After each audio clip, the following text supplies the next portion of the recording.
Hello everyone, how you doing? I hope you're doing well. Okay, and watching out for your friends and family. Okay, this is a personal story to me, which I have really told probably like only 3 people.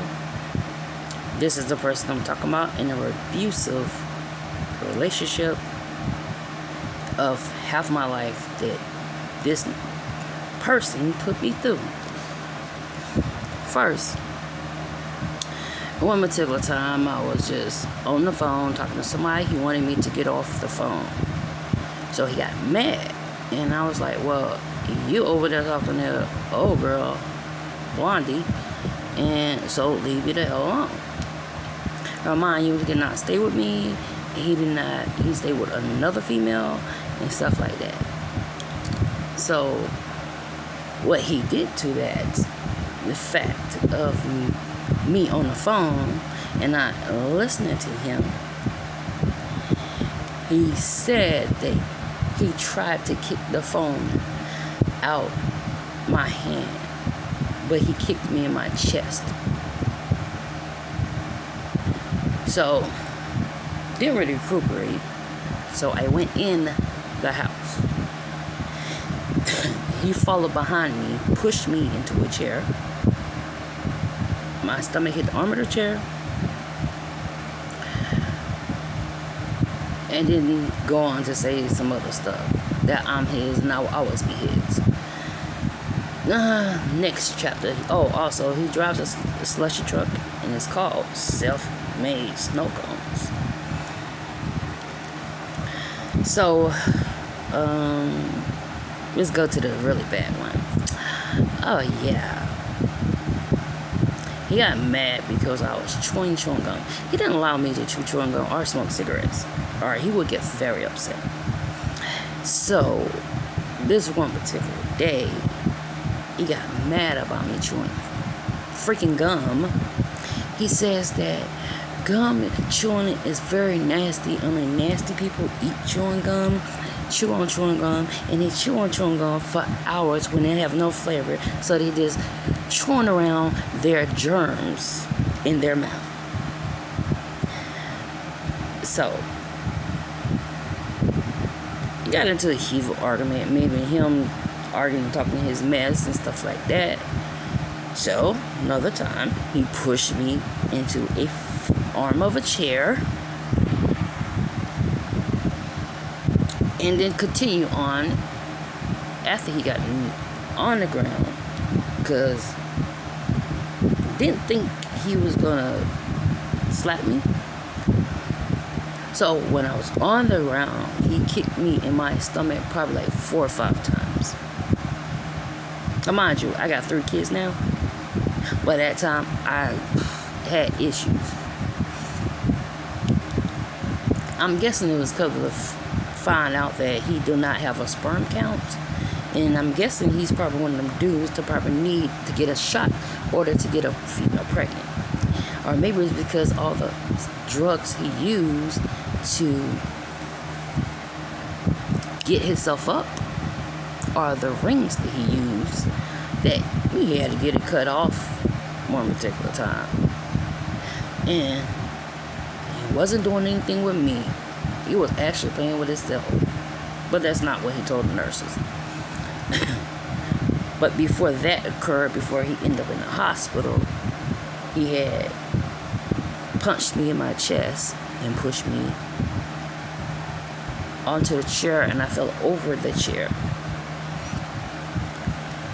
Another time where this is fucking crazy.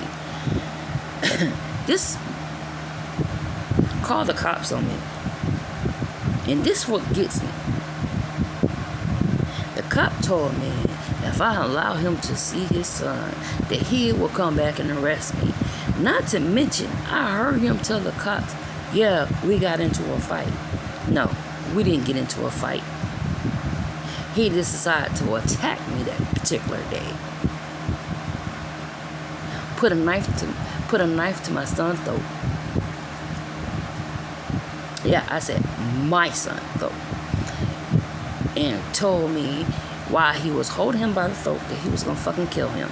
And then that's when I told him to put him down, and then he pushed me once again.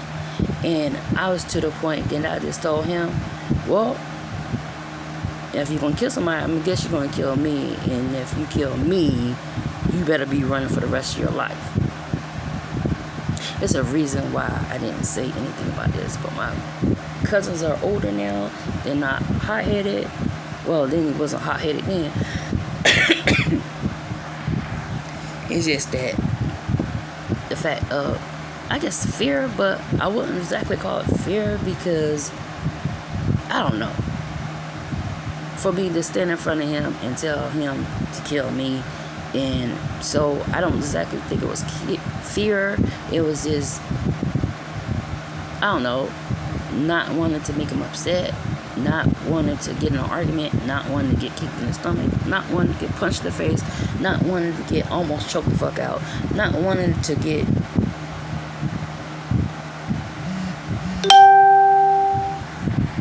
just a lot of things. This is like years and years and years of abuse. Wanted me to wear long dresses, long shirts, to be a princess or something. And no, I won't say a princess, but anyone wearing a skirt towards their knees, above or a little bit after their knee, they're a whore. And back then it was kind of skippy, but I wouldn't say really skippy because it was, all my skirts was always past my knees. And I was smaller then, so I could actually fit in a size 8. So for him to call me whore or other hateful ass things, or in front of my family and tell me, oh no, you need to change. You know, and then I actually started realizing some things and made it where I ain't have to deal with him no more. But I told him recently, if you don't give me what I freaking want, that I'm not going to be holding no secrets in for him anymore. I'm not going to be holding in what he did to me. I'm not going to be holding in none of that. And I told him that. And rest in peace to Tanya Crawford. Me and her probably would have been great friends, but he couldn't have that.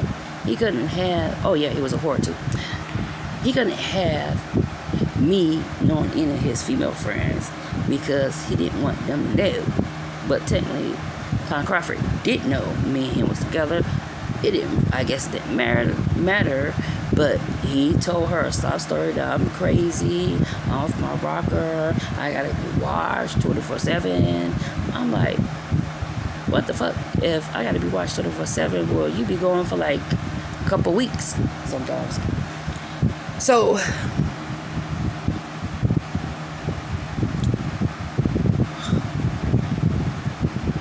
it's just crazy. I don't know. This person is very evil, like to manipulate your mind, like to control you, like to isolate you from your family, like to, at first he'll seem like a really nice poet, a guy that you wouldn't see getting into trouble, a guy that know karate and stuff like that. And you would think that he will have a better standard of himself and treat women better, but no, he was the complete opposite. He wasn't really a real poet. I think he stole the poetry from other people. He really didn't really give a crap about any of his friends, because I can name all of them, but I'm not going to say their names, and I'm not going to talk about them. But all thing I have to say is every last one of y'all, he has talked shit about y'all one time or another, constantly. But when he called my grandma a bitch, like, you can go home with your barber attitude and where your bitch ass grandma is. That ended up to a fight where I actually stood up for myself, and he ended up at the bottom of the stairs. Nah, he just probably had a headache, but no concussion. The nigga still was alive. He didn't die. It was probably just knocked the breath out of himself. But anyways,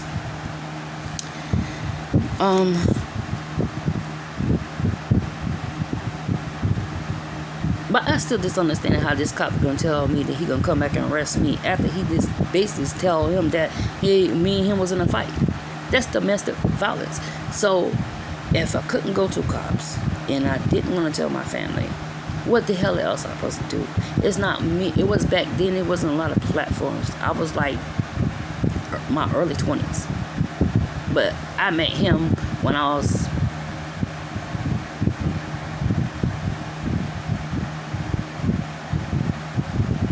14.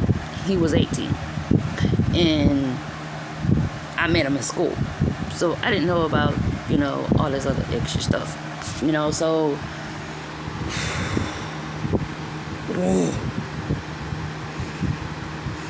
it was just a lot of crazy stuff. And that's not heaven. I mean, I don't know. I have found that screenshot of this picture of this person that robbed the bank. It looked a lot like him. Also, he always said he had a bunch of keys to different women that he can go to. And this Tanya Harford is deceased now. From what I seen on the posters, something about her car ran off the road or something. I don't know. That just kind of sounds suspicious. That's not all. Is the current girlfriend? Because I used to be on this page, but I finally blocked him because I didn't need him looking on my page. So I seen two other than Tanya Crawford mysteriously died, and I'm like, this nigga always told me any bitch try to leave him, he would kill the bitch. So it kind of makes me wonder, did he kill them, or it was something else? I kind of wonder about that, because even the girl's cousin was saying something about it didn't seem right. Post on Facebook, and then all of a sudden she ends up unalive. What the hell? And that's kind of crazy. It's just so many fucking different things that happened over the years. But it's just the whole thing is crazy, and the whole thing that I dealt with, the physical abuse, the mental abuse, it's just all of it just got too much for me. But I'm telling my story because I have been telling other people to tell their stories and stuff like that. And it wasn't for me not telling my story after I got away from him. It was the fact that I have a choice, because I didn't want my family members to do anything, and I didn't want to have it on my conscience. They beat his ass. And he a cop caller because he will get into arguments with my grandmother about some stuff. I've asked him for a certain thing, and he wouldn't give it to me. And I told him, if he do not give me what I asked for, I will go on social media and tell everybody about him. So ladies, listen up clearly. If you think I'm lying, that's gonna be on you, because I have warned you. So if you don't listen, take heed to this, that's on you. He's abusive, he's controlling, and stuff like that. Which he was with me, but the next chick he got with, he was a different type of abusive. He was abusive, but he didn't really have to tell her what to wear, because she was already wearing really bad clothes and stuff like that. Every female he have gotten involved with, I done seen from the light go out of their eyes, and from, me, I was like, I try to warn them, but they didn't want to listen to me. But I don't know. I guess it's something about ex-girlfriends or ex-wives or wives that no longer with their ex, no longer with their person they're married to, or boyfriend or girlfriend, and the new one always find it hard to fucking believe when women try to warn their ass about crazy niggas like this. On that thought there, no one warned me about how crazy this motherfucker was. Nobody.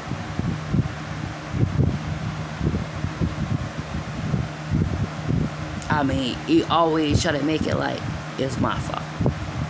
I had actually got in a fight, and this chick was like,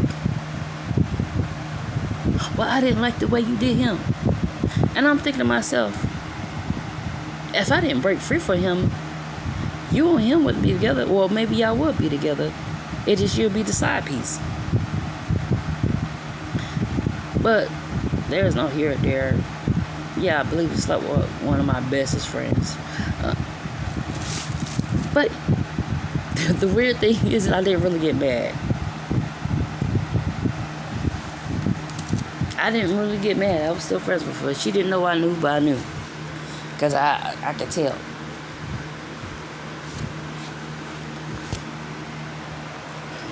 And she didn't even really know the abuse that I was going through. I didn't even tell her. Because I realized some shit. She was a mother mouth. She just could keep my mouth shut. And she's just like, I used to always, I wouldn't defend her, but I was like, man, you need to stop messing with these married men.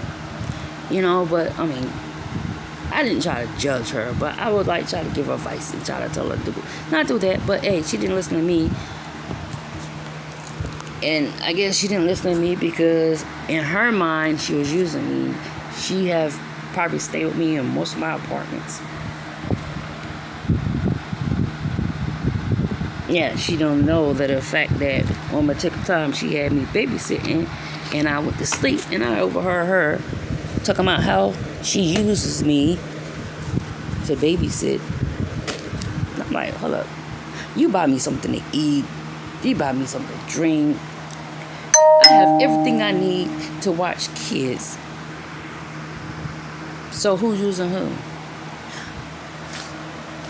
Anything I need for that night, she will buy that. Anything I need, the countless this the ex-best friend.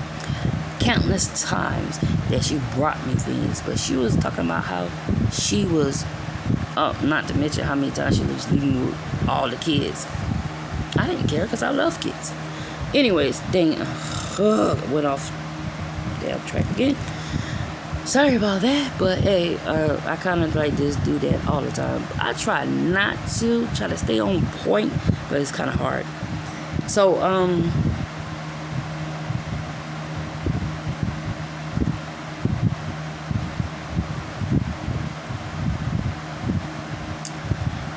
I think I'm done talking about it. Y'all have a nice one. Watch out for your friends. Notice and pay attention to your friends. You might actually see something even though you don't want to. I mean, you might be able to catch some abuse issues and stuff like that from your friend.